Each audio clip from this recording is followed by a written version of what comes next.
deixa eu falar então aqui com o grande Felipe Santana, especialista em investimentos da Axia Investing, que está conosco aqui no nosso programa. Felipe, seja muito bem-vindo novamente aqui ao nosso BMC News no horário da tarde. Grande Rafael Lara, um prazer sempre estar aqui com vocês toda segunda-feira. Hoje com bastante notícia também acontecendo aí, é mercado para cima, divergindo dos Estados Unidos. Tem Times Square que está lá paralisada, não sei se você já pegou essa notícia também, mas a polícia mandou evacuar Times Square agora há pouco, hoje está bem movimentado. Hoje está muito movimentado, né? Tem essa questão do Times Square também. Vamos começar aqui com o Brasil, né? Raizen hoje sobe 14,4%. Você acha que isso é um respiro, pelo menos para o investidor de Raizen, que viu o papel chegar na casa ali do R$1 na semana passada e ficou até com medo do papel sair do Ibovespa? Tem uma fofoca de Raizen aí. A questão é a seguinte: a empresa já está mal desde o seu IPO, né? Havia uma grande expectativa desde o IPO que ela poderia performar muito bem, nunca performou bem na Bolsa Brasileira.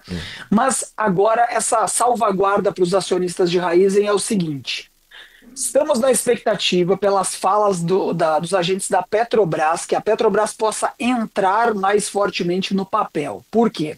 Diz a Petrobras que seria um braço dela dentro da energia mais limpa, o etanol e tudo mais. Mas eu apurei para trazer aqui para ti que essa visão de Petrobras pode ser um pouco diferente.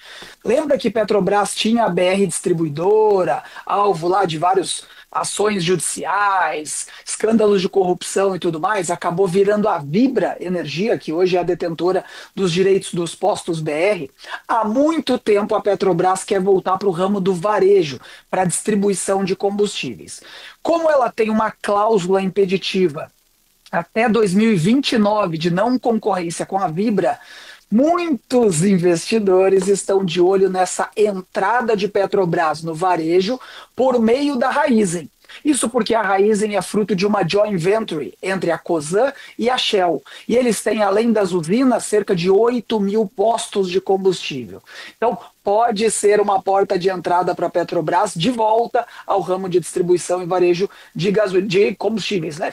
Fantasiado aí de entrada no ramo de etanol. A ver. E vamos descobrir ainda se a Vibra pode judicializar em relação a isso, porque estaria a Petrobras infringindo a concorrência. Pelo sim ou pelo não, a cláusula de não concorrência. Pelo sim ou pelo não, é um aporte que pode vir gigantesco para os papéis de Raizen, podem aí trazer grande valorização para os acionistas do papel que sofrem desde o seu IPO.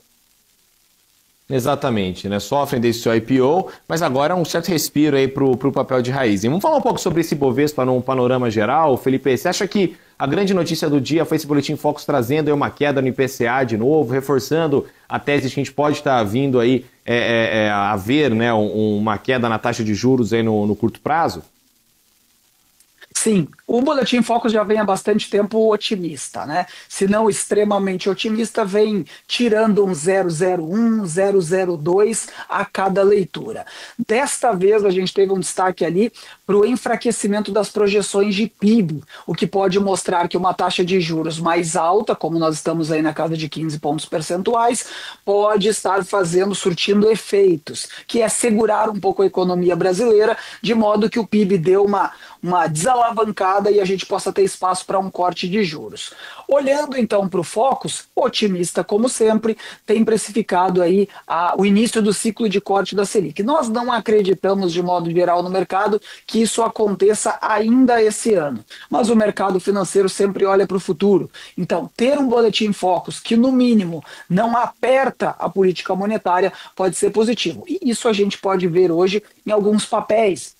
CVC, papéis mais sensíveis aí para o varejo, alguns papéis pontuais que sofrem muito com Selic alta, que sofrem com o custo do dinheiro alto, estão subindo, dando um respiro hoje também por conta da precificação do Focus. Exatamente, né? E aí a gente olha também um pouco no próprio mercado como é que isso se retoma, né? Você vê, por exemplo, ações de empresa de turismo, enfim, outras empresas também que vão bem, consumo, por exemplo, Magalu hoje sobe 4%. Você acha que é uma estratégia viável para o investidor, né, ele montar uma carteira de empresas que podem ir bem assim que essa taxa de juros cair, ou Felipão, ou é muito risco para se ter no portfólio? Acho que é muito cedo ainda, Rafa, para a gente ter essa ideia, porque olhando para a sinalização do Banco Central do Brasil, nós não temos num curto e médio prazo uma sinalização de corte na taxa de juros. O mercado vem precificando, a curva de juros vai dando alguma relaxada, mas nós não temos nada no radar, nada. Quem quiser montar posição em papéis que estão extremamente baratos, extremamente desalavancado na visão, né, pessoal de cada investidor, ok. Agora, dizer que é o momento para comprar papéis porque vai começar o ciclo de queda, acho que ainda é muito cedo. Nós temos muitos problemas lá fora ainda. Me parece que os Estados Unidos podem cortar essa taxa de juros já na próxima reunião de setembro, mas no Brasil, num horizonte aí até o Natal, acho pouquíssimo provável, Rafa. Exatamente, Felipão. Vamos falar um pouco agora dos Estados Unidos. Você estava falando então, Times Square foi evacuada, é isso? O pessoal parou lá, a Times Square está com suspeita lá de alguma coisa acontecer lá, a polícia parou tudo, Felipão? Não temos maiores informações, Rafa. O que nós sabemos é que a polícia mandou todo mundo sair de lá, disse para as pessoas que trabalham naquela região que não cheguem nem próximo às janelas. Parece que está acontecendo uma operação policial por lá, mas não temos maiores detalhes. O que a gente sabe é que também líderes europeus, o Zelensky, todos estão reunidos nos Estados Unidos. Não é em Nova York, é em Washington, mas, né, desses momentos toda a cautela é pouca. Nas próximas horas, provavelmente, teremos uma coletiva da competentíssima polícia de Nova York, que deve falar o porquê dessa evacuação. É um dos pontos principais ali da cidade de Nova York, inclusive onde nós fizemos uma entrada ao vivo, eu e você, num programa que eu fiz em junho, lá direto da Times Square. Muita gente, muitas empresas, então é muito estranho que os Estados Unidos tenham esse tipo de problema justamente quando líderes europeus, o próprio Volodymyr Zelensky, estão reunidos com Donald Trump para colocar aí, quem sabe, um fim na guerra na Ucrânia. Exatamente, né? Até porque essa questão aí da polícia, né, ainda não foi confirmada pela própria polícia de Nova York, o que fez, né, eles esvaziarem, mas os relatos, pelo menos do pessoal no Twitter, que estão ali perto, enfim, que moram ali na região, é de que seria uma ameaça de bomba ali na praça mais famosa dos Estados Unidos. E aí também tem a questão de que o esquadrão antibomba foi mandado para o local lá, mas ainda não há uma atualização muito precisa do que vai acontecer. O que a gente tem de atualização é aqui no New York Stock Exchange, né? Esse o campo aqui que está hoje no positivo, enquanto o Nasdaq está no negativo. Você acha que o investidor ele começa a realizar seu lucro ali pré-Jackson Hole, ou Felipão? É o famoso movimento de Jackson Hole que a gente sempre vê todo ano? Com certeza, coloca o lucro no bolso, deixa as coisas acontecerem, vai começar aí a conferência lá no Wyoming, conferência de Jackson Hole, Jerome Powell fala, os principais banqueiros centrais do mundo, muitos economistas, todo mundo de olho, inclusive na semana que sai a ata da última reunião do FONC também, deve trazer aí algumas leituras diferenciadas para nós. E aí, claro, o investidor, né, acaba colocando seu lucrinho no bolso, ou quem não está no lucro, está num 0-0 em um momento de impasse, também gera ali o seu modo de cautela. Lembrando que, como a gente acabou de falar, temos uma reunião em Washington sobre a guerra. Se sair uma definição, terminando com esse conflito, todas as peças desse xadrez geopolítico se movem, porque a gente vai ficar pensando o seguinte: será que agora as empresas voltam para a Rússia? A Rússia vai ser permitida negociar petróleo, gás natural ainda com boa parte do Ocidente ou não? As grandes empresas voltam para o mercado russo ou não? Tudo isso vai trazer impacto. Lembrando que quando a Rússia invadiu a Ucrânia, um dos papéis que mais sofreram foi Netflix, que desabou por conta da perda de assinantes do mercado russo. Se voltar, será que nós não teremos um novo boom nos papéis de tecnologia na Bolsa Americana? Não sabemos.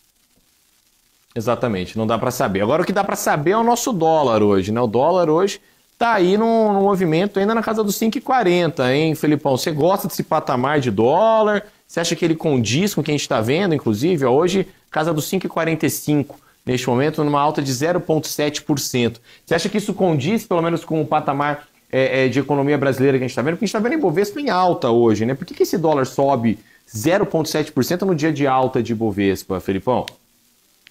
A gente está olhando desde cedo a força do dólar no mundo, a depender da notícia que pode sair da guerra da Rússia e da Ucrânia, tá? A depender de um fim da guerra, pode o dólar americano sair mais fortalecido, porque daí, obviamente, Donald Trump vai puxar essa narrativa para ele de ter terminado com a guerra depois do encontro com Putin lá no Alasca, e aí o Zelensky, essa é uma teoria que eu tenho analisado assim com bastante cautela, mas eu acho que é capaz do Trump conseguir convencer o bloco europeu a que o Zelensky recue, permita que aquela região de Donbass seja cedida oficialmente para a Rússia.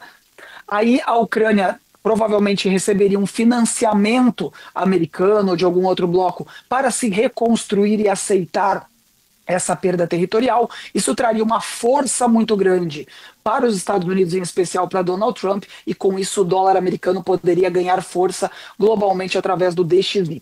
É uma teoria, não é uma notícia, uma informação, mas que casa bem com esse xadrez geopolítico. Os Estados Unidos sairiam sim fortalecidos. Grande parte da mídia, principalmente a mídia que apoia o presidente Trump, traria esse troféu para ele, por ter terminado com a guerra. Terminando a guerra, se fortalece o dólar americano. Talvez esse movimento de precificação por aqui frente aos emergentes já seja um elástico, né? Já vai lá no futuro para tentar buscar o preço de um dólar um pouquinho mais elevado. Dólar a 5,40, com impacto fiscal, com todas as dúvidas que pairam sobre a medida provisória aqui no Brasil, chamada lá de Brasil Soberano, que Poderíamos até fazer um programa sobre isso. São 15 páginas de pura indefinição, que depende tudo do Congresso. O dólar está barato hoje e eu acho que ele pode se apreciar frente aos emergentes, a depender da reunião também de Washington hoje. Perfeito, Felipão. Vamos dar uma olhada, inclusive, aqui ainda no nosso mercado, falar um pouco das quedas do dia, né? Hoje tem poucas quedas, mas dentre elas tem uma que chama muita atenção aqui, PetroRio caindo 4,74%. Num dia que está todo mundo em alta, Petrobras sobe e tudo mais, o que faz essa PetroRio cair hoje? O que você acha que chama a atenção desse investidor que fica com medo aí de investir em PetroRio? É a história da Petrobras querer pegar a Raízen ali ou é outra coisa no radar que a gente não está olhando? É outra cerejinha no bolo. A ANP, Agência Nacional do Petróleo, mandou parar a produção de uma plataforma lá flutuante, uma base flutuante da Prio, tá? Da PetroRio. Eu nunca sei se é antiga PetroRio ou antiga Prio. Eu chamo sempre como Prio, né? Acho que é antiga PetroRio. Mandou parar essa produção. Isso vai gerar um prejuízo e uma ausência de fluxo de caixa positivo momentâneo gigantesca. Primeiro, porque ela para de produzir, obviamente para de entrar dinheiro. Segundo, porque um tempo parado de uma plataforma gera muitos milhões em despesa semanal para a companhia. Essas plataformas são como aviões para companhias aéreas. Elas precisam operar, porque elas paradas geram muito custo de manutenção, administração, e manter toda essa turma trabalhando lá é caro. Portanto, a decisão mais recente da Agência Nacional de Petróleo de parar essa plataforma da Prio vai causar aí momentaneamente uma queda nas ações, porque o investidor tira o seu dinheiro e espera para analisar de fora. Caso esse bloqueio se estenda por mais dias, a gente pode ver a continuidade da queda da Prio. Exatamente, Felipão. Para a gente poder fechar o nosso papo de hoje, já agradecendo inclusive a sua presença aqui, como toda segunda-feira, queria que você trouxesse para a gente o que o investidor tem que ter na cabeça dele para essa semana, para ele poder fazer bons negócios, com toda essa situação no radar, Jackson Hole, aqui o Brasil, encontro do Trump com o Putin, Trump com Zelensky e tudo mais. Então o que ele tem que estar na cabeça dele aí para fazer bons negócios essa semana, Felipão?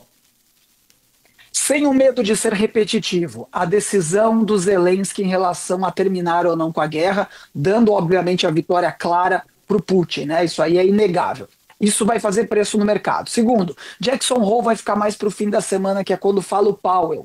Não acredito que ele vá falar alguma coisa muito diferente, porque Jerome Powell sempre adota um tom muito diplomático nas suas falas. Teremos PMIs, teremos inflação do Japão, que é um dos maiores credores dos Estados Unidos, e aqui no Brasil, no cenário doméstico, a tramitação da MP, Brasil Soberano. Como eu falei, são 15 páginas de pura indefinição. Veja você, eu gastei o final de semana lendo e relendo a MP e não há o prazo, o valor do empréstimo, não há os indexadores, quem vai poder tomar esse empréstimo. A única coisa que a gente sabe é que a garantia do BNDES, né, que também me preocupa bastante, e que a parte de compras por parte do governo poderá ser feita sem licitação. Temos um histórico ruim em relação a isso. Sem essas definições, não saberemos qual o impacto no cenário fiscal brasileiro e para onde vai a nossa curva de juros. O Banco Central está de olho nisso, o investidor também deve estar. Então, em resumo, olhar para fora, para Washington, em relação à definição da guerra, olhar para o Brasil em relação à tramitação da MP Brasil Soberano. Lá na pontinha, para quem gosta de um probleminha que possa impactar o mercado, começa também o julgamento de Jair Bolsonaro, núcleo 1, na primeira turma do Supremo Tribunal Federal, que deve definir nos próximos dias a sentença. E mexe também muito com o mercado, principalmente com o risco eleitoral aí no caminho e tudo mais. Felipão, obrigado pela sua presença aqui no nosso programa. Te espero segunda-feira que vem, hein? Se Deus quiser, uma boa semana a todos. Grande abraço, Rafael.